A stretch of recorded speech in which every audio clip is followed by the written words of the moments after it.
wabarakatuh. Ayah, bunda, Abizah yang dirahmati Allah.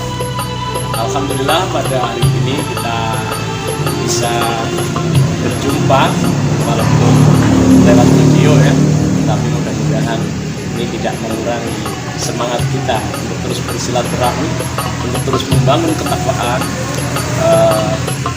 pada diri kita masing-masing. Yang pertama tentunya kita bersyukur pada Allah karena Allah mengkaruniakan kita banyak hal, diri kita, kemudian anak-anak kita yang semuanya itu oleh Allah dilengkapi dengan berbagai hal yang dibutuhkan oleh kita, oleh manusia. Tubuh yang sehat, sistem yang begitu bagus, di sana ada akal, ada hati, dan seterusnya.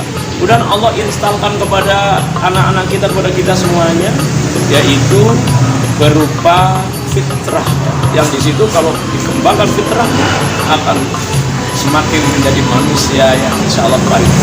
Tidak hanya itu, ayah bunda sekalian, tetapi juga Allah berikan sistemnya, yaitu apa? Yaitu sistem hidup untuk dunia dan untuk nanti akhirat, yaitu berupa Al-Quran dan Sunnah Nabi. Insya Allah ini harus kita syukuri dengan kita senantiasa memuji Allah. Alhamdulillahirabbil alamin.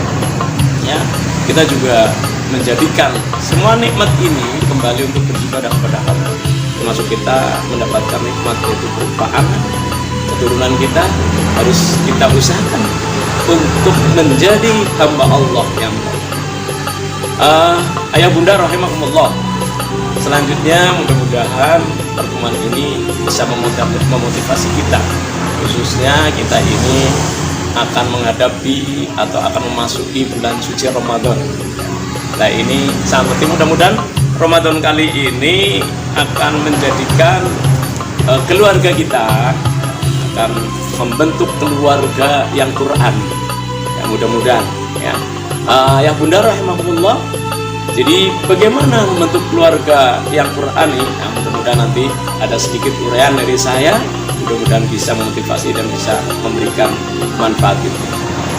Ayah bunda rahimahullah, di dalam Al-Quran surat Al-Jum'ah ayat 2 di sana dijelaskan, itu a'udzubillahi minasyaitonirrajim, walladzi ba'atsa fil ummiyina rasulan minhum yatlu 'alaihim ayatihi wa yuzakkihim wa yu'allimuhumul kitaba wa in kanu min qablu lafi dhalalin mubin. Ini ayat 2 surat Al-Jum'ah ayat bunda. Di sana kita diingatkan oleh Allah, dialah Allah walladzina ba'atsa fil ummiyin. Jadi dialah Allah yang mengutus seorang nabi dari kaum yang ummi, dari golongan mereka sendiri. Dari golongan mereka sendiri. Karena Rasulullah Muhammad SAW itu adalah orang Quraisy, ya, keturunan mereka. Diutuslah oleh Allah. Nah, Rasulullah itu mendapat tugas apa? Yang pertama adalah Rasulullah itu supaya membacakan, yatlu alaihim ayatihi, itu membacakan ayat-ayatnya, ayat-ayat Allah, ya Al-Quran itu sendiri.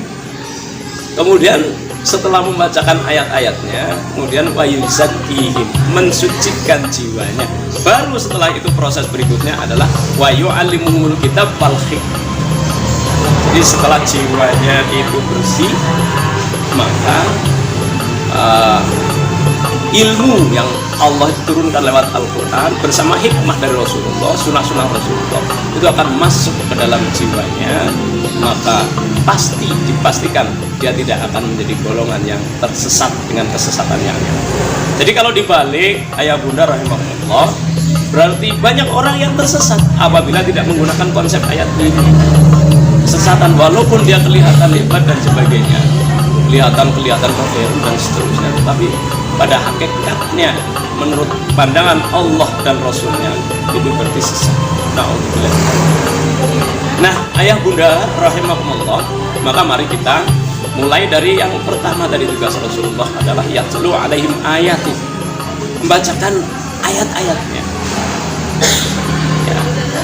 ya, baik ayat yang kauliyah, ayat yang tertulis dalam kitab, maupun ayat kauniyah yang ada di alam ini harus dibacakan. Ingat ayah bunda, zaman dahulu tidak ada membaca, jarang sekali lah ya. Bukan tidak ada, tapi jarang sekali yang membaca seperti sekarang membaca. Dulu yang namanya yang membaca, yang menghafal itu sendiri. Contohnya Rasulullah Muhammad SAW itu juga seperti itu, membacakan, menunjukkan. Karena apa? Karena ayat-ayat itu yang nanti di situ ada kisah, ada hukum, ada banyak sekali itu akan berikutnya itu akan mensucikan jiwanya. Ini yang penting. Awas, saya ingatkan pada diri dan ayah bunda. Banyak loh orang-orang yang hafal Quran, tapi akhlaknya tidak seperti Al-Quran. Kenapa? Karena Al-Quran kata Nabi dibaca cuma sampai di terongkongan saja, tidak sampai ke hati. Karena hatinya masih kotor. Makanya berikutnya adalah mayusakihim, yaitu mensucikan jiwa. Mari kita bahas sedikit tentang mensucikan jiwa ini ya bunda. Jadi syaratnya supaya jiwa ini bersih, satu itu mestinya kita dekatkan diri kita, taqarrub kepada Allah Subhanahu Wa Taala, dekatkan diri kita, dekatkan anak-anak kita. Nanti di bulan Ramadan ini dekatkan anak-anak kita, keluarga kita, suami istri semuanya ya, mendekatkan diri. Jadi mendekatkan diri itu harus mengerti ya. Mungkin kalau anak-anak itu dengan kisah-kisah yang ada di dalam Al-Quran supaya mengetahui tentang siapa Allah, betapa hebatnya Allah, betapa sayangnya Allah, kasih sayangnya Allah, betapa mulianya para nabi yang dibimbing sama Allah dan seterusnya, menanamkan akidah lewat Al-Quranul Karim. Ayah bunda rahimahullah, jadi dekatkan ini, jangan jauh-jauh, nggak usah pakai metode-metode yang lain dengan film-film yang lain yang ada di dalam Al-Quran. Insya Allah kalau ada film-film yang bagus boleh saja itu, karena anak-anak kita belum bisa menguasai tentang apa misalnya tafsir dan sebagainya. Udah dijelaskan saja semampu kita tentang ayat-ayat Allah itu. Saya kira sudah banyak lah ya bukunya tentang kisah itu yang ada dalam Al-Quran. Di sana mengungkap betapa keluhuran Islam ini, betapa hebatnya Allah menciptakan dunia ini, betapa Allah sayang pada orang-orang yang baik, sehingga nanti akan timbul percaya diri pada anak-anak kita, pada diri kita untuk terus beriman sampai akhir. Itu yang pertama, berarti kita ini berusaha membersihkan jiwa ini supaya Al-Quran itu bisa masuk ke dalam jiwa kita ini, bisa diamalkan. Itu yang pertama adalah kita ini mendekatkan diri kita kepada Allah Subhanahu Wa Taala. Yang kedua, ayah bunda rahimahullah, yang kedua adalah kita itu harus banyak minta ampun kepada Allah atau istighfar atau bertaubat kepada Allah. Itu untuk membersihkan jiwa kita, sebagaimana Rasulullah, para nabi senantiasa minta ampun kepada Allah atas dosa-dosa. Ini penting sekali untuk menghilangkan rasa kesombongan kita, rasa ujub kita, ya, rasa bangga kita bahwa kita seolah-olah sudah hebat, tapi kita senantiasa di hadapan Allah merasa banyak kesalahannya. Ayah bunda rahimahullah, kita bisa melihat sejarah Nabi Adam alaihissalam dan Ibu Hawa itu juga demikian. Mereka itu bersalah seperti itu, minta ampunnya luar biasa.